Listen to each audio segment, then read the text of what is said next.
الحمد لله والصلاة والسلام على رسول الله سيدنا محمد بن عبد الله وعلى آله وصحبه ومن والاه لا حول ولا قوة إلا بالله. رب اشرح لي صدري ويسر لي أمري واحلل عقدة من لساني يفقهوا قولي سدد لساني واهد قلبي بحق سيدنا محمد النبي صلى الله عليه وسلم. استوركم يا أهل الدرب ويا أهل الباطن ويا أهل النوبة ويا أهل النور. أما بعد.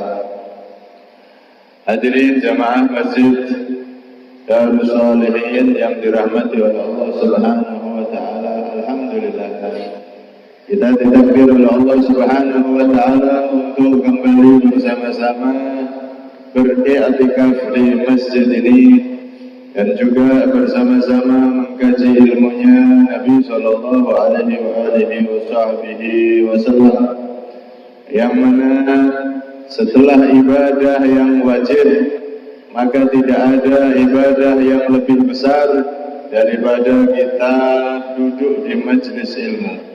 Sehingga Nabi SAW menggambarkan kalimatun minal hikmati yata'allamuha ar-rajul kana khairan lahu minad dunya wa ma fiha.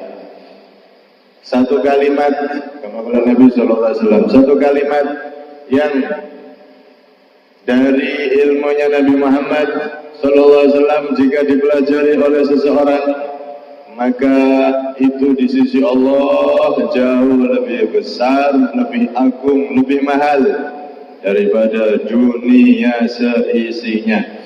Karena itu para ulama mengatakan tidak ada ibadah yang lebih besar pahalanya setelah ibadah yang wajib daripada hadir di majelis ilmu.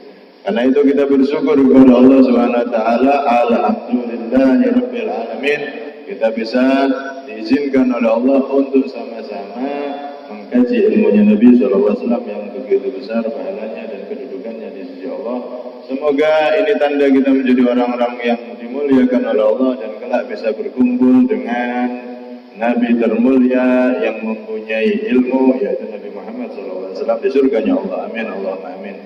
Hadirin yang dirahmati oleh Allah, kita masuk pada hikmah selanjutnya. Al-Imam Ibnu Athaillah Sakandari, beliau berkata radhiyallahu anhu wa nafa'ana bi bidarin amin, min jahlil muridi ayyusi al-adaba fatu'akhkharul uqubatu anhu. فيقول لو كان هذا سوء أدب لقطع الإمداد وأوجب الإبعاد فقد يقطع المدد عنه من حيث لا يشعر ولو لم يكن إلا منع المزيد وقد يقام مقام البعد وهو لا يدري ولو لم يكن إلا أن يخليك وما تريد. Beliau radhiyallahu anhu menasihatkan min jahlil murid, termasuk dari kebodohan murid, yaitu orang yang menghendaki ridho Allah dan menempuh jalannya Allah. Kita semua ini kan pengen dapat ridhonya Allah dan berusaha meraih ridho Allah. Ini namanya murid secara umum. Termasuk bodohnya seorang murid yang menghendaki ridho Allah adalah an-yusi'al adab. Dia berbuat jelek, dia melakukan sesuatu yang jelek, al-adab kepada adab, dia mempunyai adab yang jelek. Fatu akharul uqubatu anhu, kemudian hukuman dari Allah ditunda dari dia. Fayaqulu, lantas dia berkata, law kana hadza su'adabin, andaikan ini adalah adab yang jelek, laqad al-imdad, maka akan terputus itu imdad, pemberian dari Allah. Wa aujabal ib'ad, dan akan menjadikan jauh dari Allah. Faqad yaqta'ul madad, maka sungguh benar-benar telah terputus itu pemberian dari Allah anhu dari dia, min haitsu la yash'ur, dari sekira dia tidak merasa. Walau lam yakun illa man'ul mazid, walaupun andaikan tidaklah ada itu hukuman dari Allah illa man'ul mazid, kecuali terhalang dari tambahan anugerah dari Allah. Waqad yuqamu muqamal bu'di wa huwa la yadri, dan benar-benar dia telah ditempatkan di tempat yang jauh dari rahmat Allah, wa huwa la yadri, dan dia tidak mengetahui. Walau lam yakun illa an yukhallika wa ma turid, dan andaikan tidak ada itu hukuman dari Allah kecuali Allah membiarkan kamu dan apa-apa yang kamu kehendaki.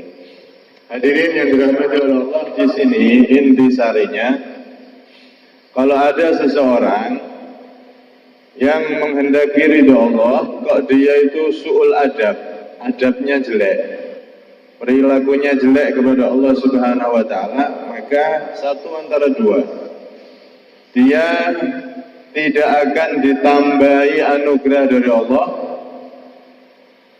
sedangkan dia merasa anugerah dari Allah tetap terkucur kepada dia, padahal nggak ada tambahan dari anugerah dari Allah. Yang kedua, dia dibiarkan oleh Allah dan dia semakin jauh dari Allah tanpa dia rasa. Na'udzubillah min dzalik. Gambarannya begini. Kalau panjenengan ada orang, misalkan orang tua punya anak, anaknya yang satu nurut, tidak karu-karuan, sopan adabnya, sopan santunnya luar biasa kepada orang tuanya. Anaknya yang satunya buandel, tidak karu-karuan, berani sama orang tua, bentak sama orang tua. Ini kira-kira kalau orang tuanya misalkan panen sawit 100 juta, dikumpulkan itu anaknya, ini tak kasih uang semua anak, kamu tak kasih 10 juta, kamu tak kasih 10 juta. Yang anaknya yang bandel, wah kok 10 juta tok pak, panennya lo 100 kok ngangi 10 juta tok. Loh kan tak celengi, gue tak kebutuhan, tak mau tak buat kebutuhan lainnya, udah 10 jutaan dulu aja. Oh ngangi kok 10 juta, pelit men. Ini kan gak sopan ini, sudah dikasih malah tidak berterima kasih, malah apa itu mengatakan orang tuanya pelit, akhirnya diambil itu uangnya, pergi dia. Ya.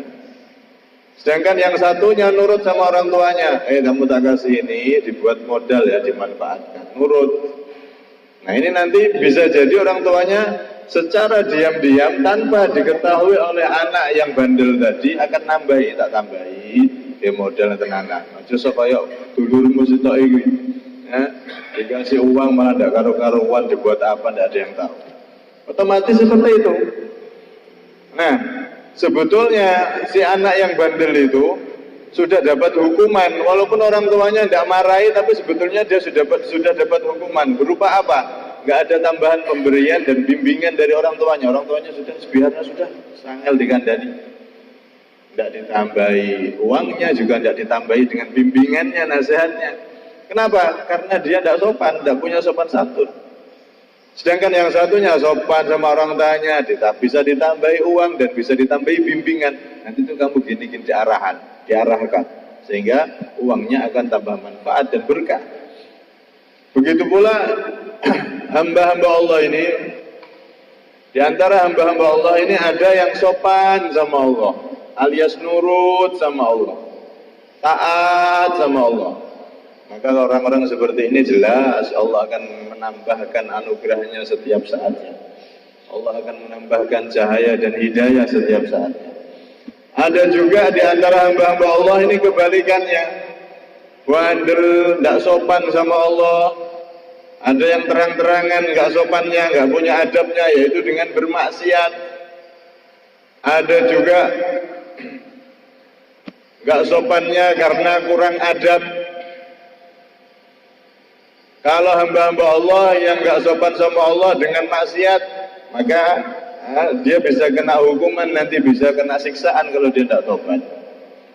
Tapi ada juga hamba-hamba Allah itu, dia sudah ahli taat, tapi adabnya masih kurang. Contoh, dia sudah ahli sholat, tapi sholatnya masih kurang. Kurang apa? Kurang sopan. Contoh, ketika sholat cuman pakai kaos. Ketika sholat cuman sekedar nutup aurat. Padahal dia kalau ketemu sama kepala organisasinya, apalagi ketemu pejabat, oh pakaiannya bagus, pakai baju, minyakan, terus lengkap sudah, bagus semua. Tapi ketika ketemu Allah ala kadari. Ini juga termasuk hamba Allah yang kurang sopan kepada Allah Subhanahu wa ta'ala. Cuman kelasnya beda. Kalau hamba Allah yang maksiat itu kurang sopannya nemen. Benar-benar tidak sopan. Mau dikasih nikmat Allah setiap saat maksiat. Kalau hamba Allah yang ahli ibadah tapi kurang adab di dalam pakaian dan seterusnya, itu masih tidak apa-apa. Cuman kurang bagus. Kalau menurut para orang-orang soleh dulu itu juga termasuk bagian dari kurang adab atau kurang sopan kepada Allah Subhanahu wa ta'ala. Nah ini kita semua ini, kadang-kadang kita sholat, sakar-karpe, bawa kaos lah, inilah. Nah, itu sebetulnya ya tidak apa-apa, nggak dosa. Cuman itu nanti kurang sopan. Kalau menurut para ulama itu kurang bagus. Karena itu adab ini sopan santun kepada Allah ini harus benar-benar berusaha kita tingkatkan, Pak. Berusaha kita tingkatkan agar Allah Subhanahu wa ta'ala juga menambahkan anugerahnya, anugerah secara zahir, diberi kelancaran rezeki, diberi kesehatan, diberi ini itu cita-citanya dipermudah dan seterusnya. Anugerah secara batin, diberi rasa nikmat dalam ibadah. Sholatnya kerasa nikmat, ibadahnya kerasa nikmat, diberi rasa khusyuk dan menikmati ibadah kepada Allah Subhanahu wa ta'ala. Terkadang kita kan seperti itu. Kadang-kadang suatu ketika kita sholat khusyuk, enak sampai nangis-nangis saking khusyuknya.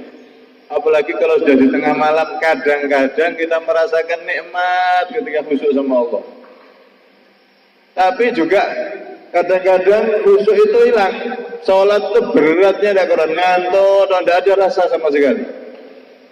Biasa nih pas khusyuk jaluk begitu Allah niku pas kepepet, kepepet mau bayar utang sesuai jatuh tempo, susah baru ya Allah khusyuk tenan. Kroso nikmate munajat sama Allah. Kalau sudah kepepet, kalau sudah ada masalah baru seperti itu. Tapi ketika dalam gelimangan nikmat, kadang-kadang kita ibadah itu kurang sungguh-sungguh sehingga nggak merasakan nikmatnya ibadah. Karena itu, nah di sini beliau mengingatkan agar kita itu berusaha menyempurnakan adab kepada Allah Subhanahu wa ta'ala. Berusaha menyempurnakan tata krama kesopanan kepada Allah Subhanahu wa ta'ala baik secara zahir maupun secara batin. Secara zahir ya tadi itu, kalau kita ibadah jangan asal-asalan pakaiannya kecuali darurat, tidak ada pakaian kecuali itu ya tidak apa-apa. Kalau memang ada pakaian yang lebih bagus, yang lebih baik, maka dipakai itu. Makanya di dalam Jumatan sendiri Nabi menyuruh kita agar kalau Jumatan itu kalau bisa memakai pakaian yang serba putih sebagai tambahan adab kita kepada Allah Subhanahu wa ta'ala. Kalau memang punya, pakai serba putih semua dari ujung kepala sampai ujung kaki. Pakai putih-putih semua, itu adalah termasuk anjuran dari Nabi kita Shallallahu alaihi wasallam ketika Jumatan, khususnya ketika hari Jumat. Itu sunnah putih semua. Atau secara batin, yaitu hati ridho sama Allah, hati merasa apapun yang diberikan oleh Allah, apapun yang terjadi kepada dirinya adalah baik semua. Wes pokoknya yang ditakdir Gusti Allah, yang terjadi sama saya itu semuanya indah, semuanya pasti ada kebaikannya. Hatinya tidak pernah i'tirad, tidak pernah merasa merasa menentang kepada Allah, apa yang telah terjadi dia ridho, karena itu semua takdir dari Allah Subhanahu wa taala. Karena itu disebutkan oleh para ulama. Al-Imam Ibn al-Mubarak mengatakan, nahnu ila qalilin minal adab ahwaju minna ila kathirin minal ilmi. Kita ini, kata beliau Imam Ibn al-Mubarak radhiyallahu anhu, kita ini lebih membutuhkan sedikit kepada adab, itu lebih kita butuhkan daripada banyak ilmu tapi tanpa adab. Sopan santun walaupun sedikit itu lebih baik daripada banyak ilmu tapi tanpa ada sopan santun. Cuman jangan salah paham, oh berarti orang yang punya adab, yang punya sopan santun itu jauh lebih penting daripada ilmu. Bukan begitu maksudnya. Ilmu yang nggak manfaat walaupun banyak itu tidak ada gunanya gitu. Nah, ilmu yang manfaat, ilmu yang disertai dengan adab, ilmu yang disertai dengan akhlak. Nah, beliau mengatakan akhlak, adab itu lebih baik walaupun sedikit daripada ilmu banyak yang tidak ada akhlak, yang nggak manfaat ilmunya. Nah, kalau ilmu yang manfaat ya bagus, banyak tambah bagus karena adabnya akan semakin tinggi, kan begitu. Al-Imam Dunnun Al-Masri mengatakan, idza kharajal murid an haddil adab fa innahu yarji'u min haitsu ja'. Wa qala Ats-Tsauri, dan berkata Imam Ats-Tsauri, man lam yata'addab lil waqti fa waqtuhu makat.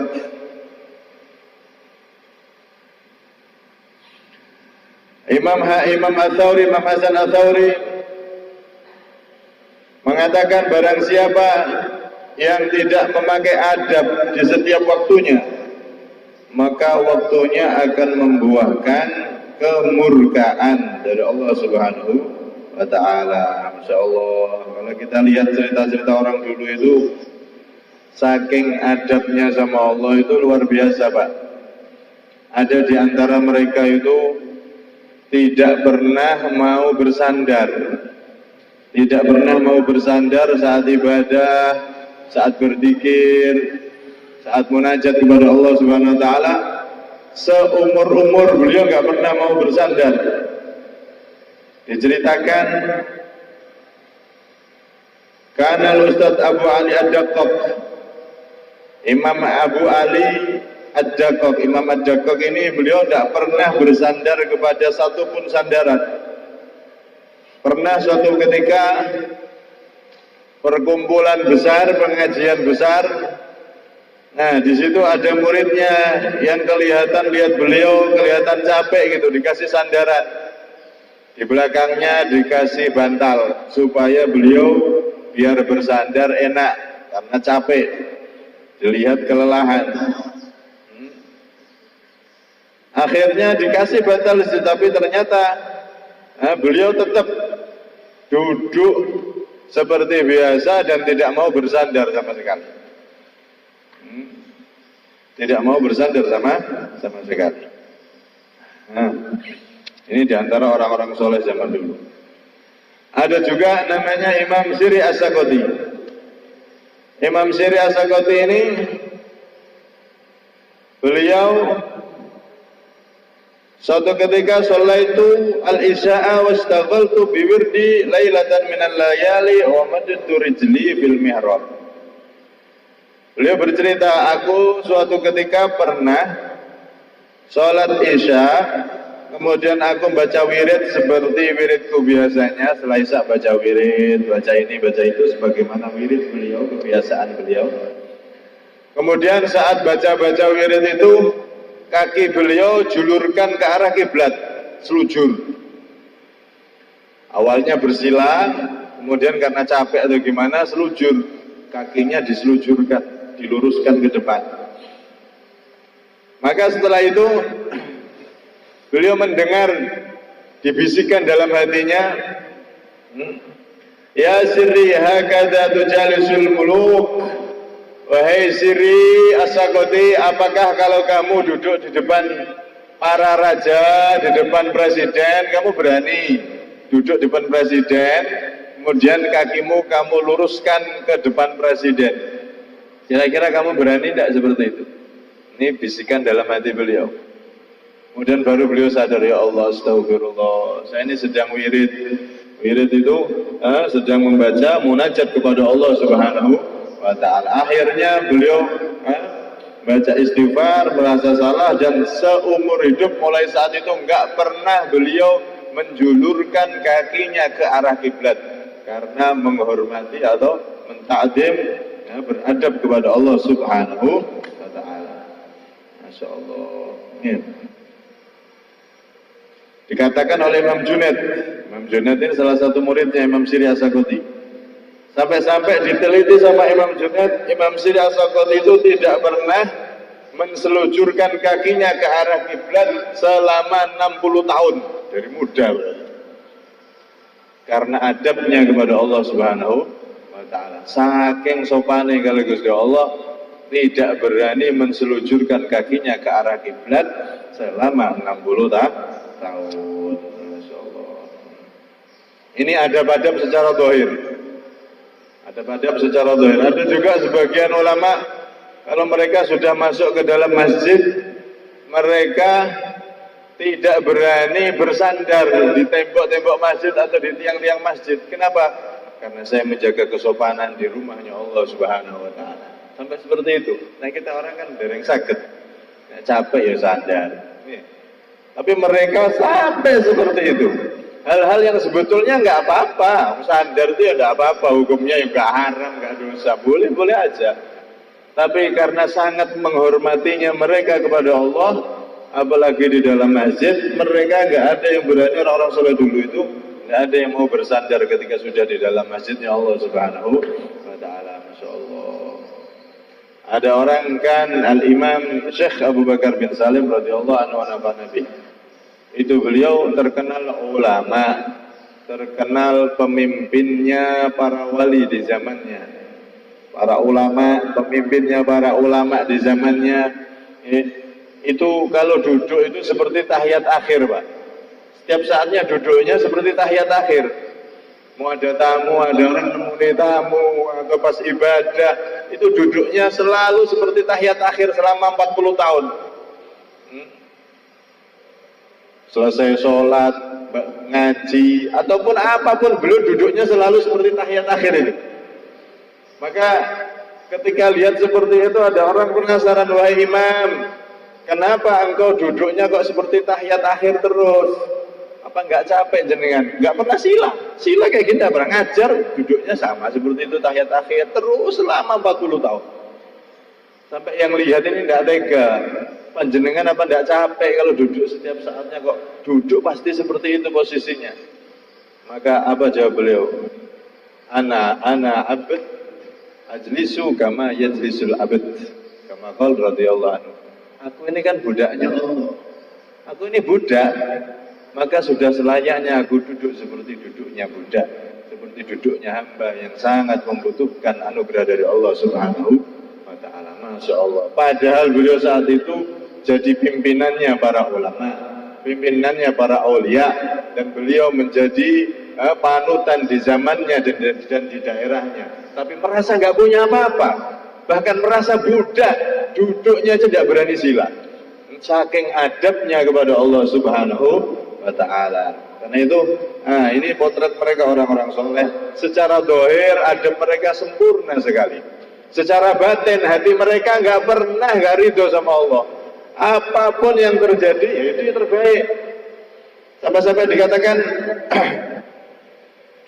ada sebagian ulama itu di antara mereka orang soleh itu mengatakan, lau kuridu jismi bil magarid kana habba ilayya min an aqula li syai'in qadahu laitahu lam yakdihi. Masya Allah. Andaikan tubuhku ini digunting-gunting sampai hancur, itu jauh lebih baik, jauh lebih aku sukai daripada aku mengucapkan ucapan yang menentang takdir dari Allah. Lah kok bisa ngono sih? Misalkan, ada sesuatu yang tidak enak terjadi, Misalkan apa ya, HP-nya atau motornya hilang, waduh kok iso hilang iki piye? Enggak pernah. Waduh kok hilang, waduh kok begitu, waduh kok begitu, enggak pernah. Sampai belum mengatakan, andaikan aku mengatakan sesuatu yang menunjukkan seakan-akan menentang takdir Allah yang telah terjadi, maka lebih baik seluruh tubuhku digunting-gunting sampai habis daripada aku nggak sopan ngomong sesuatu yang sudah ditakdir oleh Allah, kok aku seakan-akan nggak terima. Masya Allah, sampai seperti itu. Ya Allah, nah kita kan boten ya. Waduh, kok bisa dipatok sawit, misalnya panen sawit, mau panen sudah dipanen orang. Waduh, sawit kok wis entek kabeh iki piye lagi. Kayak kalimat yang seperti itu, kalau menurut orang-orang soleh itu sudah tidak sopan sama Allah Subhanahu wa Ta'ala. Karena sesuatu yang sudah ditakdir oleh Allah pasti ada hikmahnya, ada kebaikannya untuk kita semua. Ini kelasnya orang-orang soleh. Okay. Masya Allah, secara dohir mereka adabnya luar biasa, secara batin hatinya selalu ridho, selalu berkeyakinan semua yang terjadi, yang diberikan oleh Allah, baik enak ataupun tidak enak, semuanya baik, karena yang ngasih Allah. Semuanya baik, nggak ada jelek, nggak ada yang tidak baik. Semua yang dari Allah ada hikmahnya dan ada kebaikannya. Sampai-sampai lebih keren lagi Pak. Ini ada cerita orang soleh dulu itu pernah kehilangan anak. Ya. Anaknya hilang. Anaknya hilang, kemudian dicari-cari sampai 3 hari tidak ketemu-ketemu. Padahal orang soleh ini terkenal doanya mujarab, doanya manjur. Orang-orang kalau datang ada apa, masalah apa, datang ke dia minta didoakan, langsung dikabulkan sama Allah. Pas dia kena masalah, ada anaknya yang hilang, dia itu sampai nyari susah payah 3 hari dicari ke sana kemari, ikhtiar 3 hari. Akhirnya orang-orang jenengan ini gimana? Sampai ini kan terkenal orang yang dikabulkan doanya oleh Allah, kok susah-susah nyari sampai sana sini, ikhtiar sana sini. Mbok yo ngangkat tangan, ya Allah kembalikan anak saya, Allah balik. Kami sudah minta doa kamu apapun juga dia kabulkan semua Allah. Ya? Maka dijawab oleh orang tersebut, lau sa'altullah ta'ala an yaruddahu i'adirati alaihi bima qada asyaddu alayya min dhibabi waladi. Kalau aku minta sama Allah, itu aku seakan-akan menentang takdirnya Allah, dan itu bagi saya jauh lebih berat daripada kehilangan anak saya. Masya Allah, seperti itu. Adabnya sama Allah itu luar biasa. Tidak pernah ngomong, nggak pernah meyakini di hati sesuatu yang terjadi walaupun tidak enak, walaupun kelihatannya musibah, tapi mereka selalu berhusnudzon sama Allah. Ini adalah yang paling terbaik dari Allah untuk saya. Sampai seperti itu. Ya. Kalau aku minta doa, mendoakan anakku balik, berarti saya seakan-akan menentang apa yang telah ditakdir oleh Allah. Aku ditakdir diuji anakku hilang, ya tak cari aja. Kalau aku minta seakan-akan aku nanti nentang sama Allah, itu jauh lebih berat bagi saya daripada harus kehilangan anak. Sampai seperti itu, Masya Allah, luar biasa adab-adab mereka orang-orang soleh kepada Allah Subhanahu wa Ta'ala. Karena itu kita ini kelas-kelasnya orang-orang biasa. Adab yang perlu kita benahi adalah bagaimana agar kita itu tidak melakukan dosa, tidak melakukan maksiat. Setelah itu baru adab-adab yang lain. Bagaimana bukan hanya yang wajib yang kita kerjakan, sholat wajib yang kita kerjakan bukan hanya itu, tapi adab kita tambahi sholat qobliyah, ba'diyah dan seterusnya. Itu dulu yang perlu kita jadikan PR untuk kita semua agar kita menjadi hamba-hamba Allah yang beradab, hamba-hamba Allah yang punya kesopanan yang semakin meningkat di sisi Allah Subhanahu wa Ta'ala, sehingga kita termasuk hamba-hamba yang selalu diberi anugerah oleh Allah, bukan hamba-hamba yang dijauhkan dari anugerah Allah, yang jauh dari rahmatnya Allah Subhanahu wa Ta'ala. Semoga kita termasuk hamba-hamba yang selalu meningkat adabnya. Kalau kita punya misalkan baju tadi itu baju putih, kita pakai ketika hari Jumat sebagai menunjukkan adab kita, meningkatkan adab kita kepada Allah. Kalau kita punya baju yang sekira lebih baik, kita pakai ketika ke masjid, menunjukkan adab kita kepada Allah Subhanahu wa Ta'ala. Jangan kita sholat hanya pakai kaos, jangan kita sholat hanya pakai kaos yang seadanya sama, kita pergi keluar sama pergi ke masjid kok bodoh. Jangan, kita tingkatkan adab kita kepada Allah Subhanahu wa Ta'ala agar kita juga menjadi orang yang derajatnya selalu meningkat di sisi Allah Subhanahu wa Ta'ala dan selalu mendapatkan tambahan rahmat Allah Subhanahu wa Ta'ala sedikit demi sedikit. Maka itu bisa menjadikan kita semakin dekat kepada Allah Subhanahu wa Ta'ala. Lebih-lebih yang paling inti, jangan sampai berusaha sekeras tenaga, jangan sampai kita menjadi orang yang tidak sopan kepada Allah dengan bermaksiat. Ini yang paling inti. Kalau yang lain itu kesempurnaan. Semoga kita termasuk orang-orang yang itu tadi selalu mendapatkan rahmat Allah dan selalu meningkat adabnya, kedudukannya di sisi Allah SWT. Amin Allahumma amin. Dan semoga kita semua diberi umur panjang, sehat walafiat. Nanti ketika meninggal setelah umur panjang, sehat walafiat, diberi kesempurnaan husnul khatimah. Amin Allahumma amin. Amin Allahumma amin. Bismillahirrahmanirrahim.